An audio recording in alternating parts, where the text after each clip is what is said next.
Hello, everyone. This is The Road to an Effective Classroom Environment, and I am your host, LaShanta. I have been traveling for the past 3 weeks to different conferences, educational conferences, making presentations, and in my travels, I have met a very unique person in education.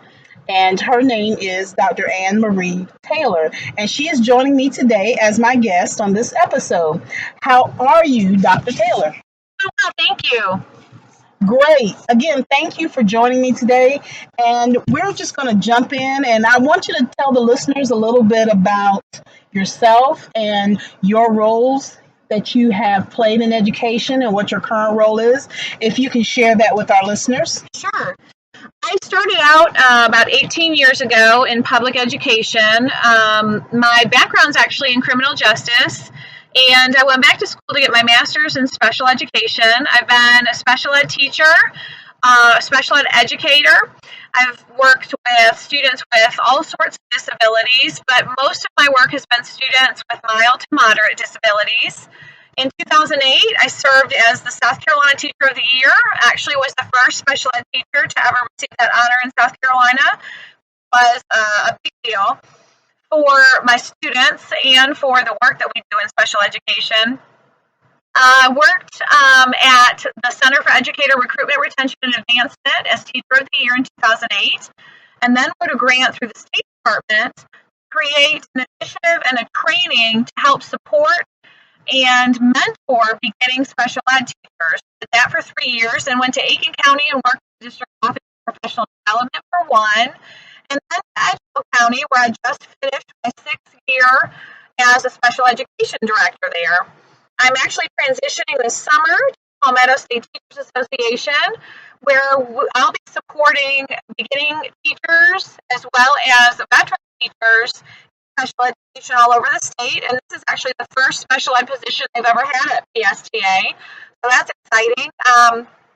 And I'm also going to collect some data and do some research on induction teachers while I'm there. So that's what I've spent the last 18 years doing in education.